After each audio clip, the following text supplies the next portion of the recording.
नमस्कार साथियों, स्वागत है आप सभी का हमारे प्यारे से यूट्यूब चैनल एग्ज़ाम सिटी अमवा पे। साथियों, आज जो हम डिस्कस कर रहे हैं बायोलॉजी के प्रीवियस ईयर क्वेश्चन आप लोगों के साथ डिस्कस कर रहे हैं। इस क्लास का मेन उद्देश्य आपको रिवीजन कराना है, तो इस पे फैक्चुअल बातें कम होंगी, सीधा ऑप्शन की बात करेंगे और आपको प्रश्न उत्तर बताएंगे। तो यहीं पर बात करते हैं साथियों, बेरी रोग किस विटामिन की कमी से होता है। तो B1 की कमी से क्या हो जाता है, बेरी रोग हो जाता है। विटामिन B1 का रासायनिक नाम बता दो भैया, क्या है, तो थायमीन है। अगला क्वेश्चन है साथियों, स्टार्च से क्या संबंधित है। स्टार्च से संबंधित क्या है साथियों, ग्लूकोज। ग्लूकोज किससे संबंधित है, तो स्टार्च से संबंधित है। स्कर्वी रोग किस विटामिन की कमी से होता है, तो विटामिन सी की कमी से स्कर्वी रोग हो जाता है। अगर बात करें सी के स्रोत कौन कौन से आएंगे, तो जो खट्टे पदार्थ होते हैं वो विटामिन सी के स्रोत होते हैं, जैसे नींबू हो गया, नींबू के साथ साथ आंवला हो गया, ये सब क्या हैं, विटामिन सी के प्रमुख स्रोत हैं साथियों। विटामिन सी का रासायनिक नाम कभी कभी एग्जाम में पूछ लिया जाता है, तो स्कारबिक एसिड होता है। क्या होता है साथी, स्कारबिक एसिड। अगर यहीं पर ई की कमी से बात करें साथियों, तो प्रजनन क्षमता में कमी होती है। ई की कमी से क्या होती है, प्रजनन क्षमता की कमी होती है साथियों। और यहीं पर बात करें ई का रासायनिक नाम पूछ लिया जाएगा, तो ई का जो रासायनिक नाम होता है टेकोफेरोल होता है। क्या होता है साथियों, टेकोफेरोल।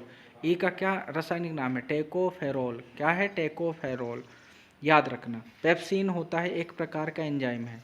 पेप्सिन क्या है साथियों, एक प्रकार का एंजाइम होता है। अगले क्वेश्चन की बात करें साथियों, जल्दी जल्दी रिवीजन करना ही हमारा एक प्रमुख उद्देश्य है।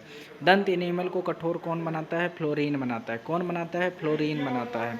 अगले क्वेश्चन की बात करें, जनन क्षमता, वही क्वेश्चन आ गया ना साथियों। जनन क्षमता की कमी से होती है, विटामिन ई की कमी से होती है। इसका रासायनिक नाम टेकोफेरोल होता है। क्या होता है, टेकोफेरोल। विटामिन की खोज किसने की थी, तो साथियों विटामिन की खोज बच्चा बता देगा कौन सा हुआ, फंक ने किया था। यहाँ पे टाइपिंग एरर है साथियों, फंक ने क्या किया था, विटामिन की खोज की थी। अगले क्वेश्चन की बात करते हैं, कार्बोहाइड्रेट। क्या है, कार्बोहाइड्रेट मोनोसेक्राइड होते हैं, ग्लूकोज एवं फ्रक्टोज होते हैं। क्या होते हैं, ग्लूकोज एवं फ्रक्टोज कार्बोहाइड्रेट मोनोसेक्राइड होते हैं साथियों। अगले क्वेश्चन की बात करते हैं। अगला क्वेश्चन क्या है तुम्हारा, निम्नलिखित में कौन सा डाइसेक्राइड होता है। डाइसेक्राइड माल्टोज होता है। क्या होता है साथियों, डाइसेक्राइड क्या होता है, माल्टोज होता है। निम्नलिखित में दुग्ध प्रोटीन में क्या होता है, दुग्ध प्रोटीन में कैसीन होता है। क्या होता है, दुग्ध प्रोटीन में क्या होता है भैया, कैसीन होता है, याद रखना। अगला है विटामिन, किस विटामिन को हार्मोन भी कहते हैं। डी को क्या कहते हैं, हार्मोन भी कहते हैं। तो साथियों डी का अगर बात करें रासायनिक नाम कैसीफेरोल हो जाता है। डी का रासायनिक नाम क्या है, कैसीफेरोल। और अगर इसकी कमी से बात करें तो रिकेट्स रोग हो जाता है। क्या हो जाता है, विटामिन डी की कमी से रिकेट्स रोग हो जाता है। और अगर बात करें यहीं पे लेसिया नामक रोग भी होता है विटामिन डी की कमी से। अगले क्वेश्चन की बात करते हैं साथियों, रेरिन का श्रावण होता है अमाशय से। रेरिन का श्रावण कहाँ से होता है, अमाशय से होता है। अगले क्वेश्चन की बात करते हैं साथियों, डार्विन का सिद्धांत था प्रकृति चयनवाद का। अगर कहीं पर प्रकृति शब्द मिले तो हमेशा डार्विन से उसको क्या करना, रिलेट करना आप सभी। अगले क्वेश्चन की बात करते हैं साथियों। अगला क्वेश्चन क्या है आपके सामने, तो आइए जल्दी जल्दी से आपको याद करवा देते हैं। वन पारिस्थितिकी तंत्र में हरे पौधे होते हैं, मूल उत्पादक के रूप में होते हैं। जो वन पारिस्थितिकी है ना साथियों, यहाँ पे जो आपके हरे पेड़ पौधे होंगे वो क्या होते हैं, मूल उत्पादक का काम करते हैं। किसका काम करते हैं, तो मूल उत्पादक का काम करते हैं। जीवों तथा वातावरण के पारस्परिक संबंध को क्या कहते हैं, इकोलॉजी कहते हैं। जो जीव होते हैं वातावरण से किस प्रकार संबंधित हैं, अगर इनके बारे में आपको अध्ययन करना हो ना साथियों, इसका अध्ययन क्या कहलाएगा, इकोलॉजी कहलाएगा। क्या कहलाएगा, इकोलॉजी कहलाता है। उत्परिवर्तनवाद प्रस्तुत किया था तो डी ब्रिज ने किया था। किसने किया था, डी ब्रिज ने किया था। प्रेंटियोलॉजी किसका अध्ययन कहलाता है, तो साथियों जीवाश्मों का अध्ययन क्या कहलाता है, प्रेंटियोलॉजी कहलाता है। प्रेंटियोलॉजी कहलाता है। डायनासोरों का सुनहरा काल, डायनासोरों का सुनहरा काल किस महाकल्प में है? तो मीसोजोइक काल में है। किस काल में है? मेसोजोइक काल में है। जीवन की उत्पत्ति किस महाकल्प में हुई? तो साथी जीवन की उत्पत्ति किस महाकल्प में हुई? तो बहुत इंपॉर्टेंट है, प्री कैम्ब्रियन काल में हुई। याद रखना आप सभी, बहुत इंपॉर्टेंट क्वेश्चन है भैया। अगला क्वेश्चन है, कौन सा आधुनिक मानव का सबसे निकटतम है? तो गोरिल्ला। ऐसा कहा जाता है मानव का जो सबसे निकटतम प्राणी है ना साथी, वो कौन सा है? गोरिल्ला है। अगला है क्वेश्चन, हीमोग्लोबिन में Fe+ पाया जाता है। हीमोग्लोबिन में क्या पाया जाता है? Fe+ पाया जाता है। कौन सी धातु होती है भैया? बता दो जल्दी से। हीमोग्लोबिन में AB रुधिर वर्ग में व्यक्ति का रुधिर दिया जा सकता है। AB रुधिर वर्ग वाला प्राणी केवल AB वाले को ही दे सकता है। लिंग सहलग्न रोग है तो वर्धानता है, जिसे आप कलर ब्लाइंड भी बोलते हो। क्या बोलते हो? कलर ब्लाइंड बोलते हो। अगला है साथियों, अगला क्वेश्चन क्या है? विलियम हार्वे ने खोज की थी तो रक्त परिसंचरण तंत्र की खोज की थी। किसने की थी? तो भैया विलियम हार्वे ने। अरे वाह, बहुत तगड़े आदमी हो। कौन सा रोगाणुओं का विनाश करता है तथा शरीर का पुलिस रक्षक कहलाता है? ट्रांसिल। क्या कहलाता है? ट्रांसिल। ट्रांसिल जो है ना साथी, शरीर का पुलिस रक्षक है। जैसे पुलिस आपकी रक्षा करती है तो उसी तरह से रोगाणुओं का विनाश करके हमारे शरीर की रक्षा कौन करता है? ट्रांसिल करता है। अगला क्वेश्चन है, मनुष्य में मादा स्पष्ट युग्मज का संगठन होता है 22+X। क्या होता है? 22+X। याद रखना। अगला क्वेश्चन है साथियों, पिता ए रुधिर वर्ग का, माता बी वर्ग की हो तो इनके संतानों में कौन सा रुधिर वर्ग संभव है? तो साथियों इसमें ए भी हो सकता है, बी भी हो सकता है, ओ और ए भी, चारों हो सकते हैं साथियों। 4 ही रुधिर वर्ग हैं। आपको पता है भैया, चारों में से कोई भी हो सकता है या चारों हो सकते हैं। सार्वत्रिक रुधिर दाता रक्त ग्रुप है। तो साथियों अगर दाता की बात करें तो ओ होता है। ओ में ही बात करें तो O- क्या होता है? सर्वदाता। ग्राही की बात करें तो ए बी क्या होता है? ग्राही होता है। क्या होता है? ग्राही कौन सा होता है? A B. अगर दाता की बात करें ओ में भी कैसा? माइनस। RH कारक, RH कारक के खोजकर्ता कौन थे? लैंडस्टीनर एवं वीनर दोनों थे साथियों।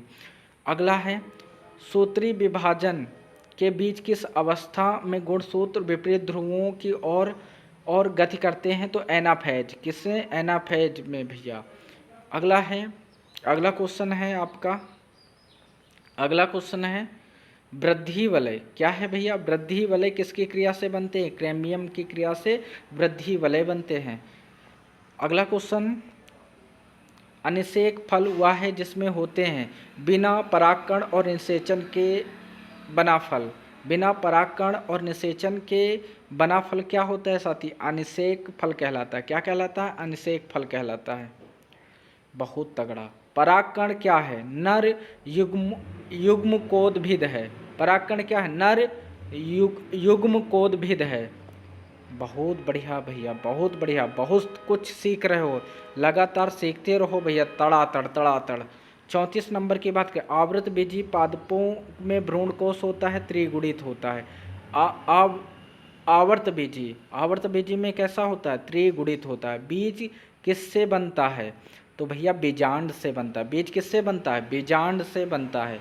बीज किससे बनता है? बीजांड से बनता है। ठीक है भैया। एक ही पादप में एक पुष्प के पराग कणों को दूसरे पुष्प के वर्तिकार पर जाना क्या कहलाता है? तो गिटोनोगेमी कहलाता है। क्या कहलाता है? गिटोनोगेमी कहलाता है। कौन सा फल नट है? तो काजू है। क्या है भैया? काजू, नट। बहुत बढ़िया। नारियल का खाने योग्य भाग तो भ्रूणकोश है। नारियल का कौन सा पार्ट खाते हैं? तो भ्रूणकोश खाते हैं साथियों। अगला है, एक सच्चा फल होता है निषेचित एवं विकसित अंडाशय क्या होता है? एक क्या होता है? सच्चा फल होता है। अगला सच्चा फल और झूठा फल दुई तरह के होते हैं। सच्चा फल क्या होता है? निषेचित एवं विकसित अंडाशय। ठीक है भैया, अगले क्वेश्चन की बात करते हैं। तो अगला क्वेश्चन क्या है आपके सामने, तो आइए डिस्कस करते हैं। कटहल में मांसल खाने योग्य भाग। तो कटहल में कौन से पार्ट को खाते हैं? तो सहपत्र एवं परिदल पुंज को खाया जाता है। वहीं पर अधिकांश पादप वायरस में जेनेटिक पदार्थ होते हैं। जेनेटिक पदार्थ साथियों, इसमें अगर पादप की बात करें तो आरएनए होता है, जंतु में बात करें तो डीएनए होता है। तो दोनों बातें याद रखना। तो यहीं पे अगला क्वेश्चन ही है आपका, जंतु वायरस में आनुवांशिक पदार्थ अधिकांशता में होते हैं तो डीएनए होता है। क्या होता है साथियों? इसमें डीएनए होता है। अगर पादप में बात करें तो आरएनए होता है। अगला क्वेश्चन है प्रतिजैविक, जिसे एंटीबायोटिक भी बोलते हो। प्रतिजैविक औषधि अधिकतर किसमें मिलती है? तो जीवाणुओं में क्या मिलता है साथियों? वो एंटीबायोटिक मिलता है। ठीक है। वायरस की खोज सर्वप्रथम किसने की थी? तो डी इवान वास्की ने किए थे।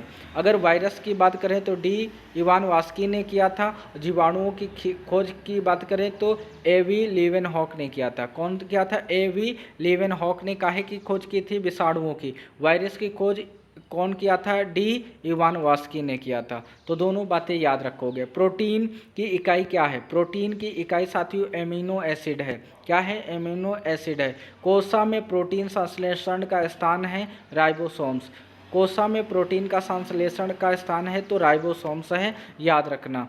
अगले क्वेश्चन की बात करते हैं। तो किस ताप पर एंजाइम अधिक सक्रिय होते हैं? तो 40 डिग्री सेल्सियस पर एंजाइम बहुत अधिक सक्रिय होते हैं। शरीर में अधिकतम ऊर्जा का संचय वसा के रूप में होता है, फैट के रूप में होता है साथियों। जो आपका शरीर है ना, उसमें जो एनर्जी मिलेगी वो वसा के रूप में मिलती है आप सभी को। बच्चों में रिकेट्स हो जाता है, अभी थोड़ी देर पहले हमने बताया था। रिकेट्स किस की कमी से होता है? तो डी की कमी से होती है। तो आप सभी को कमेंट बॉक्स में डी का रासायनिक नाम छाप देना है। तो मिलते हैं फिर नेक्स्ट वीडियो में, तब तक के लिए जय हिंद जय भारत साथियों। ऐसे ही बने रहें तगड़े क्वेश्चनों के साथ।